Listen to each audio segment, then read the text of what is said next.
क्या भारत और पाकिस्तान के बॉर्डर पर एक बार फिर से मिसाइलें गरजेंगी?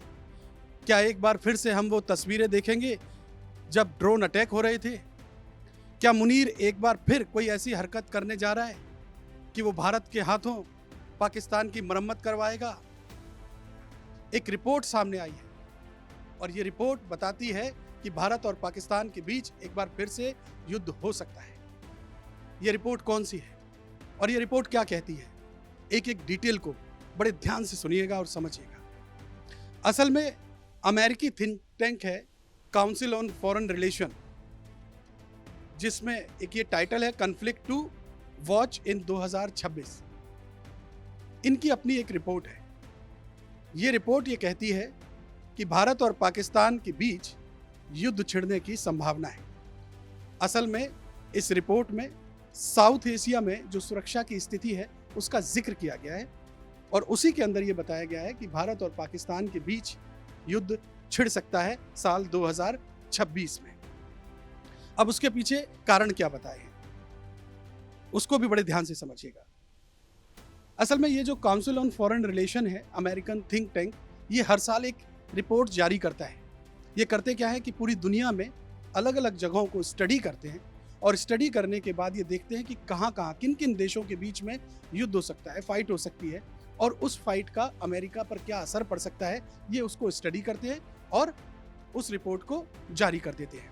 तो यही रिपोर्ट है जो ये कह रही है पाकिस्तान के बीच में युद्ध हो सकता है और उसके पीछे जो उन्होंने वजह बताई है वो बताई है सीमा पार से होने वाली आतंकी गतिविधियां, यानी पाकिस्तान की ओर से फिर कोई आतंकी गतिविधि होगी जिसका जवाब हिंदुस्तान ऐसा देगा कि वो एक युद्ध में कन्वर्ट हो जाएगा।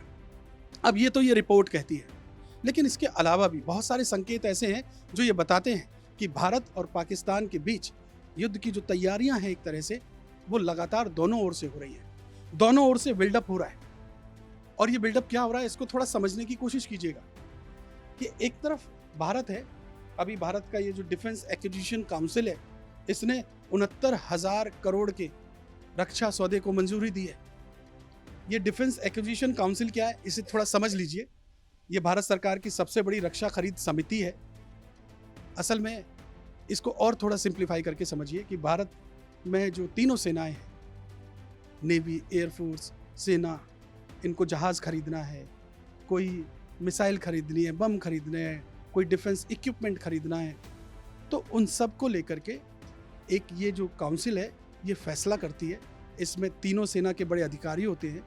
ये सब लोग बैठ करके फैसला लेते हैं कि ये खरीदा जाएगा, नहीं खरीदा जाएगा, इसे देश में ही बनाया जाएगा, कैसे होगा, और फिर उसके बजट को अप्रूवल मिलता है, तब ये रक्षा खरीद होती है और इसके जो बॉस होते हैं वो रक्षा मंत्री होते हैं। तो डिफेंस एक्विजिशन काउंसिल ने अभी 69,000 करोड़ के जो रक्षा सौदे हैं उसको अप्रूवल दिया है। उसमें ड्रोन हैं बहुत सारे, हवा से हवा में मार करने वाली मिसाइलें हैं, इसमें सटीक गाइडेड बम है, ये सब चीज़ें खरीदी जा रही हैं। यानी भारत अपने आप को बहुत मजबूत कर रहा है धीरे धीरे। इसके अलावा अभी हमने हाल ही में देखा था K4 कलाम 4, ये भारत की पनडुब्बी से लॉन्च होने वाली बैलिस्टिक मिसाइल है। इसका हमने अभी इसको इंडियन नेवी ने इसमें शरीक किया। 3500 किलोमीटर दूर तक ये मार कर सकती है, दुश्मन को अपने रडार में ले सकती है, उसका नामोनिशा मिटा सकती है। इसके अलावा पिनाका जो रॉकेट है उसका अभी हमने सफल परीक्षण किया। 120 किलोमीटर दूर जाकर दुश्मन के ठिकानों को एकदम नेस्त नाबूद कर सकता है, एकदम प्रिसीजन अटैक करता है, गाइडेड मिसाइल होती है, यानी दुश्मन जहां है ठीक वहीं पर जाकर के अटैक मारेगा। तो दोस्तों ये सिर्फ भारत की तरफ से नहीं, ये पाकिस्तान की तरफ से भी हो रहा है। पाकिस्तान भी ड्रोन है, डिफेंस, एयर डिफेंस सिस्टम है, उसको लेकर के तुर्की से, चाइना से लगातार खरीदने की कोशिश कर रहा है।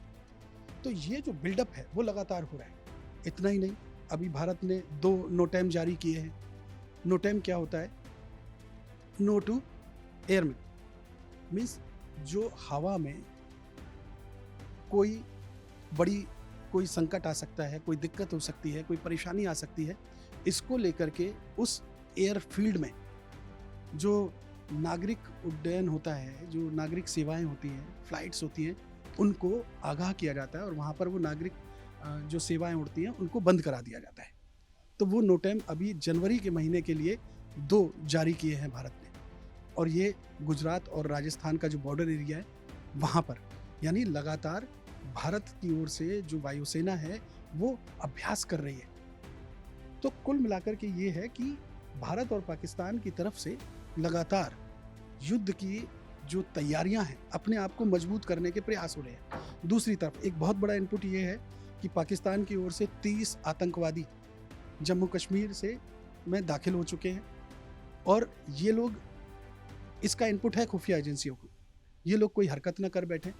अगर इन लोगों ने कोई हरकत की तो समझ लीजिए कि फिर कोई बड़ा युद्ध छिड़ सकता है, इसकी संभावना ऑलरेडी है। और उसी तरीके की बात जो है ये अमेरिकन थिंक टैंक की जो रिपोर्ट है वो ये कह रही है। लेकिन यकीन मानिए भारत सरकार ने बहुत इस बार पहले से ही साफ कर रखा है, लगातार कहते आ रहे हैं कि ये जो ऑपरेशन सिंदूर है इसको हॉल्ट किया गया है, पर ये ख़त्म नहीं हुआ।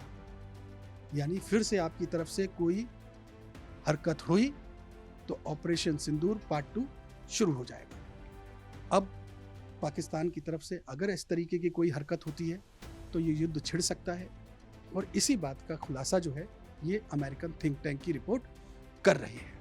बहरहाल इस रिपोर्ट को लेकर के आपका क्या सोचना है कमेंट बॉक्स में जाकर के ज़रूर लिखिएगा। इस वीडियो को आप ज़्यादा से ज़्यादा शेयर कीजिएगा, लाइक कीजिएगा, और हमारे इस चैनल को सब्सक्राइब कीजिएगा। बहुत बहुत शुक्रिया।